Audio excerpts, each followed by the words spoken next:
नमः हरे हराय नमः।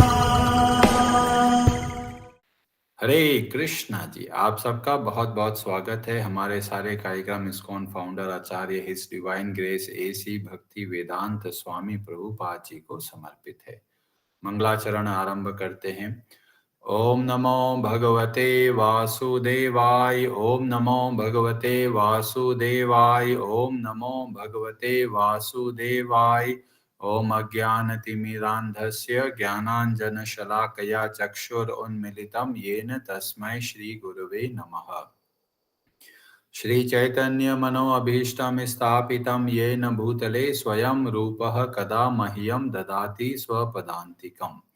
वन्देऽहं श्रीगुरो श्रीयुतपदकमलं श्रीगुरून् वैष्णवांश्च श्रीरूपं साग्रजातं सहगण रघुनाथान्वितं तं सजीवं साद्वैतं सावधूतं परिजनसहितं कृष्णचैतन्यदेवं श्रीराधा कृष्ण पादान् सहगण ललिता श्रीविशाखान्वितांश्च।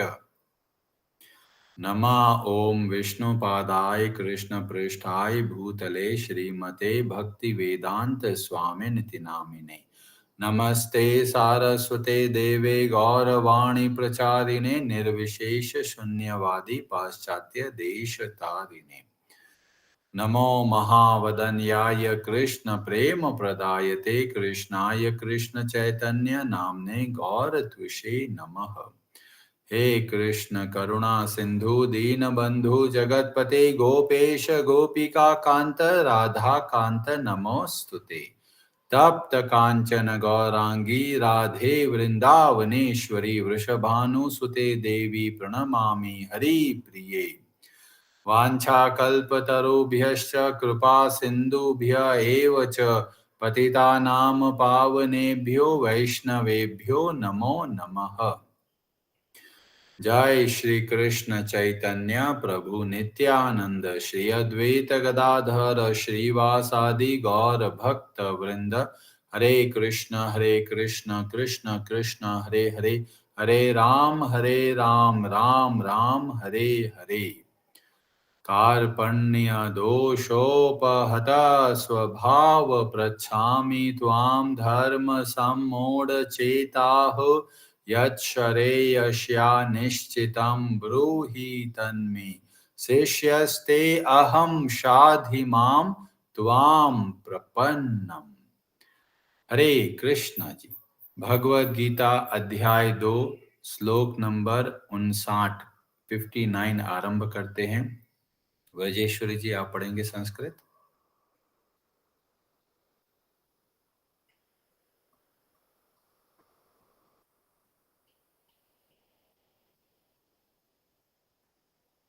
वजेश्वरी जी आप माइक ऑन कर सकते हैं।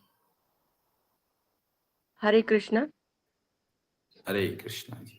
विषया विनिवर्तन्ते निराहारस्य देहिना रसवर्जं रसोऽप्यस्य परं दृष्ट्वा निवर्तते। हरे कृष्ण। हरे कृष्ण। विषयाः इंद्रिय भोग की वस्तुएं विनिवर्तन्ते दूर रहने के लिए अभ्यास की जाती है। निराहारस्य निषेधात्मक प्रतिबंधों से देहिनः देहवान जीव के लिए रस वर्जम स्वाद का त्याग करता है। रसः भोगेच्छा अपि यद्यपि है अस्य उसका परम अत्यंत उत्कृष्ट वस्तुए दृष्ट व अनुभव होने पर निवर्तते वह समाप्त हो जाता है। देहधारी जीव इंद्रिय भोग से भले ही निवृत्त हो जाए पर उसमें इंद्रिय भोगों की इच्छा बनी रहती है, लेकिन उत्तम रस के अनुभव होने से ऐसे कार्यों को बंद करने पर वह भक्ति में स्थिर हो जाता है। हरे कृष्ण जी। बहुत ही अद्भुत श्लोक है। भगवान श्री कृष्ण बहुत अच्छे तरीके से बताते हैं कि हमारी मूल समस्या क्या है और साथ में हल भी बताते हैं इस मूल समस्या को दूर कैसे करें। तो मूल समस्या में बताया गया सबसे बड़ी समस्या है रस। हम सबको मजा चाहिए और मजे के लिए लोग न जाने क्या क्या कार्य कर लेते हैं और बाद में पछताते हैं। बड़ी बड़ी इंडस्ट्री बन गई है मजे के लिए। जैसे अपन बॉलीवुड देखते हैं, तरह तरह की पिक्चरें आती है, तरह तरह के गाने आते हैं, तरह तरह की कॉमेडी आती है। उनको लगता है देखो मजा आ रहा मेरे को। हर लोग जो बताया गया कि सब के सब मजे के पीछे भागते हैं कि सारा जमाना भोगों का दीवाना, जहां भी भोग मिले बस वहां जाना है। कई लोगों को मजा आता है एडवेंचर में, ऊंचे ऊंचे पहाड़ से जंप करते हैं और उनको लगता है कितना थ्रिल है लाइफ में, कितना रोमांच है। और उनको कई बार दुर्घटनाएं हो जाती है और फिर बाद में पछताते हैं, अरे थोड़े से मजे के लिए कितना बड़ा संकट मोल ले लिया। तो कोई लोग नशे के मजे के लिए भागते हैं क्योंकि उनको लगता है अरे इसी में मजा है, बाकी सब लोग तो ऐसे ही रूखे सूखे हैं। कई लोग खाने के पीछे भागते हैं, कई लोगों को तरह तरह के गाने सुनना बहुत अच्छा लगता है। कोई पॉप म्यूजिक सुनना चाहते हैं, कोई बॉलीवुड सॉन्ग सुनना चाहता है, कोई कानों के पीछे तरह तरह के कार्य कर बैठते हैं। तो भगवान बता रहे हैं कि हमारा जो मूल समस्या है कि हमको मजा चाहिए, पर उससे बड़ी समस्या यह है कि मजा कहां पर मिलेगा वह नहीं पता, और इसीलिए जो भी मजा मिलता है उसी के पीछे भागने लग जाते हैं। और भगवान को पता है कि भाई हमारा जो स्वभाव है, हम सबको मजा चाहिए, हम सबको एक आनंद चाहिए, एक सुख चाहिए, पर हमें पता नहीं कि वह सुख कहाँ मिलेगा और कैसे मिलेगा। और इसीलिए भगवत गीता हम सबके लिए बहुत जरूरी है, क्योंकि वह हमें बताते हैं कि वास्तव में सुख मिलेगा, आनंद मिलेगा, पर सही जगह पर हमको ढूंढना है। पर अगर हम गलत जगह पे ढूंढते हैं तो सुख तो मिलता है पर बहुत थोड़ा मिलता है।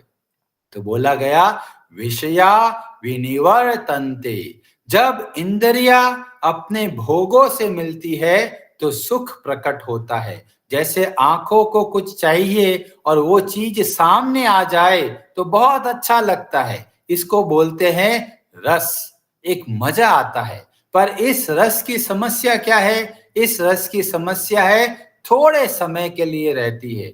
चाहे आप खाने को लीजिए, चाहे आप गाने को लीजिए, चाहे आप देखने को लीजिए, चाहे आप त्वचा को लीजिए, जो भी मजा है संसार का वो थोड़े समय के लिए रहता है। पर हमको कैसा चाहिए मजा? और चाहिए, बहुत मजा चाहिए, और इसीलिए हम और सुख के पीछे भागते जाते हैं। पर कई लोग बोलते हैं, जब थक जाते हैं सोचते हैं अरे ये तो सब बेकार है, छोड़ देते हैं। छोड़ दिया है पर मन के अंदर जो मजा बैठ गया है वह नहीं निकल सकता। जैसे कई लोग खाते हैं भी बहुत बढ़िया, कई खाना खाया और कई साल हो गए, याद आता वो रेस्टोरेंट के अंदर खाना बहुत बढ़िया था। अभी खाना पीना तो खत्म हो चुका है पर जो मजे का जो इच्छा है वो मन के अंदर बैठ गया। अब बड़ी समस्या यह है इस मन से वो स्वाद को कैसे निकाले? स्वाद है और निकल भी नहीं रहा। तो यहाँ पर भगवान उसका बहुत सुंदर तरीके से सॉल्यूशन देते हैं, हल निकालते और बोलते हैं परम दृष्टवा निवर्तते। जब हम भगवान के समीप आते हैं, भगवान की भक्ति करते हैं, उनका अनुभव करते हैं, भगवान से जुड़ने का प्रयास करते हैं, तब हमको क्या मिलता है? उससे उत्तम रस का अनुभव होता है। जैसे एक जगह पे गुलाब जामुन खाया, अच्छा था, अगली जगह खाया और भी बढ़िया था, तो पुराना वाला स्वाद तुरंत भूल जाते हैं। और यही बात भगवान हमको टेक्निक बताते हैं। जब हमको बहुत उत्तम आनंद की प्राप्ति होती है तब छोटे छोटे आनंद के पीछे हम नहीं भागते। कई लोग सोचते हैं अरे छोड़ दिया ना, अब क्या तकलीफ है? वो छोड़ा है हमारी खुद की वजह से। जैसे कोई डायबिटीज का बीमार व्यक्ति है, वो सोचता है कि भाई मिठाई नहीं खाना है, अब वो मिठाई खाएगा भी नहीं, पर क्या है मन में एक स्वाद बैठा हुआ है और अगर मौका मिल गया तो चेप लेंगे, खा लेंगे। तो यहाँ पर बोला गया निराहारस्य देहिना। आहार, आहार का मतलब है जो विषय है। जैसे जीभ को स्वाद चाहिए तो स्वादिष्ट जो भोजन है वह आहार कहलाता है। कानों को क्या मजा चाहिए? गाना सुनना। तो जो गाना होता है वह उसका आहार है। तो यहाँ पर बोला गया निराहारस्य। इसका मतलब यह हुआ, भले ही सामने से भोग नहीं भोगते, पर वो मन के अंदर स्वाद बैठा हुआ है और वो स्वाद हमको तकलीफ देता है, भगाता रहता है और हर बार लगता है अरे ये नया मजा है। पर वास्तव में जब हम देखते हैं इतने जन्म हो चुके हैं, इतनी बार यह मजा कर लिया है और फिर भी हमको लगता है यह मजा तो पहली बार आ रहा है। पर ऐसा मजा न जाने कितने जन्मों से हम भोग रहे हैं और अभी भी भाग रहे हैं। तो हमको क्या करना है? सावधान होकर परम दृष्टवा, ऐसा कार्य करना है जो हमें भगवान की भक्ति को बढ़ाए, जो परम और दृष्टवा, जो परमात्मा तत्व है उससे जुड़ते हैं। तब क्या होता है? निवर्तते, जो छोटा सुख है वो तुरंत भूल जाते हैं। और इसीलिए भगवान हमको बताते हैं कि इससे भी उत्तम रस है। जो जीव जंतु है, पशु है, उनका सुख भोगने के क्या है कि एक जो मेल फीमेल का, स्त्री पुरुष का जैसे मजा आता है बस वहां तक ही है। पर मनुष्य के जीवन में एक अनुभव प्राप्त करने का और भी साधन है। और बोला गया जब हम अध्यात्म से जुड़ते हैं तो हमको बहुत आनंद प्राप्त होता है। और ऐसा क्यों होता है? तो इसका उत्तर हमारे उपनिषद देते हैं, जिसका नाम है तैत्तिरीय उपनिषद। वहां का ब्रह्मानंद वली है और इसका सप्तम अनुवाक मतलब 7वां जो अध्याय है उसमें वर्णन आता है रसो वै सह। जो भगवान है वो पूर्ण रसमय है। और जब ऐसे भगवान से जुड़ते हैं तो बोला गया रस ह्य अवायम लब्धवा। जब हम भगवान से जुड़ते हैं तो क्या होता है? आनंदी भवति, हम बहुत आनंद की प्राप्ति होती है। पर कई लोग बोलेंगे अरे प्रभु जी इतने सालों से जप कर रहे हैं, बिल्कुल मजा ही नहीं आता, बड़ा मुश्किल से गिरते पड़ते जप करते हैं, मन बार बार भागता है भोगों के लिए, पर यह आप बोलते इतना मजा है। तो ये हमारे आचार्य गण बताते हैं कि जैसे एक बीमार व्यक्ति है जिसको पीलिया हो गया, जॉन्डिस हो गया, और उसका बीमारी का हल होता है मिश्री। अगर वो मिश्री खिलाते हैं तो बीमारी दूर होती है। पर जब शुरू में जब व्यक्ति बीमार होता है और उसको मिश्री दी जाती है तो उसको बहुत कड़वी लगती है। ऐसे ही भक्ति के नियम शुरू में बहुत कड़वे लगते हैं, बहुत कठिन लगते हैं, पर जैसे जैसे अभ्यास करते जाते हैं हमारा मन शुद्ध होने लगता है। जितना मन शुद्ध होने लगता है अब हम उसके अंदर रस आने लगता है, एक बहुत अद्भुत भाव की प्राप्ति होती है। और जब वो रस तीव्र होने लगता है तो जो संसार का भोग है वह खत्म होने लगता है। उसके पीछे फिर भागना बंद कर देते हैं और लोग आश्चर्य करते हैं, अरे प्रभु जी आप लहसुन प्याज नहीं खाते, कितना मजा आता है। तो उनको पता नहीं चलता कि लहसुन प्याज का मजा बहुत छोटा है। जब भगवान की भक्ति करते तो बहुत आनंद प्राप्त होता है। फिर संसार के समोसे हमको नहीं खींचते, चलो ये जलेबी हमको नहीं खींचती, आइसक्रीम, चॉकलेट। कोई लोग बोलते हैं अरे आप चॉकलेट नहीं खाते हो, कितना मजा आता है चॉकलेट में। तो ये कैसे मजे हैं? ये छोटे तरीके के मजे हैं। पर जब हम भगवान की भक्ति करते हैं और जैसे जैसे भक्ति करते हैं हमें बहुत आनंद की प्राप्ति होती है। और जब ऐसे आनंद की प्राप्ति होती है तब संसार के भोग हमको नहीं खींच पाते। तो हमें क्या करना है? जो संसार में भोगों के लिए भाग रहे थे उस बुद्धि को भगवान से जोड़ना है। पद्म पुराण में वर्णन मिलता है कि ये रस कहां पर मिलता है, कैसे मिलता है? तो बोला गया नाम चिंतामणि। भगवान का नाम कैसा है? चिंतामणि की तरह है। कृष्णश्च चैतन्य रस विग्रह। वहां पर बताया गया भगवान का नाम कैसा है, रस विग्रह है। बहुत आनंद की प्राप्ति होगी, पूरा का पूरा साक्षात जो आनंद है वो हमारे सामने है। क्या? भगवान का नाम। तो जितना हम भगवान का नाम लेते हैं हम उतना प्रसन्न होने लगते हैं। अगर प्रसन्नता नहीं प्राप्त हो रही, इसका मतलब हम सावधानी से जप नहीं कर रहे।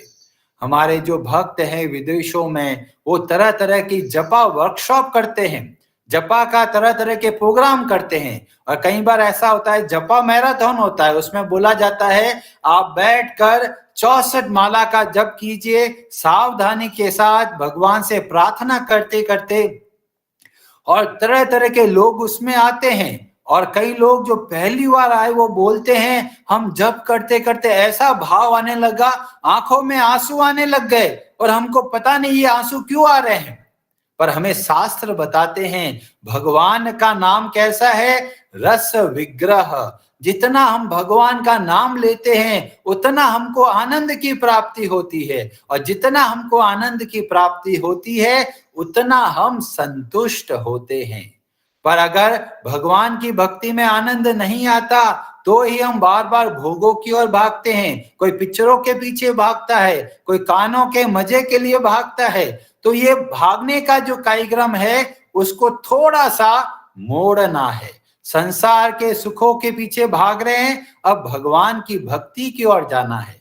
हमारे आचार्य गण ने ग्रंथ लिखा, भक्ति रस अमृत और सिंधु।